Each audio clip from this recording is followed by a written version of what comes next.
প্রচণ্ড গরমে যখন কিছুই খেতে ভালো লাগছে না, শেষ পাতে এটাই ভরসা। একেবারে মন প্রাণ জুড়িয়ে যাবে, সেই সাথে রুচিবর্ধক হিসেবেও কিন্তু কাজ করবে এই প্রচণ্ড গরমে। প্রথমেই কিছু আম লাগবে, আপনি যতটুকু তৈরি করতে চান। আমি 2টা আম দিয়েই তৈরি করছি। আমটাকে এরকম বড় বড় টুকরো করে কেটে নিয়েছি। তারপরে অল্প একটু সরিষার তেলের মধ্যে 2টা মরিচ, সাথে একটু রসুন কুচিয়ে দিয়ে সামান্য একটু ভেজে নিব রসুনের ফ্লেভারটা আসা পর্যন্ত।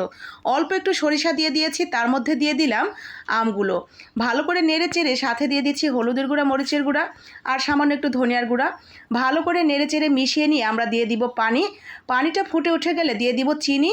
চিনিটা দিয়ে তারপরে বেশ কিছুক্ষণ জাল করে নিব। আমটা সিদ্ধ হয়ে গেলেই নামিয়ে গরম গরম পরিবেশন শেষ পাতে। আর কি চাই, অসম্ভব মজার এই খাবারটি। গরম যেমন মজার, ঠিক তেমনি ঠান্ডা হলেও বেশ ভালো লাগে খেতে। শেষ পাতে একটু নিলে মন প্রাণ ভরে যাবে একেবারে খাওয়ার সাথে সাথেই। দেরি না করে চটজলদি বানিয়ে নেন যে কোনো একদিন এই গরমে একটু স্বস্তি পাওয়ার জন্য।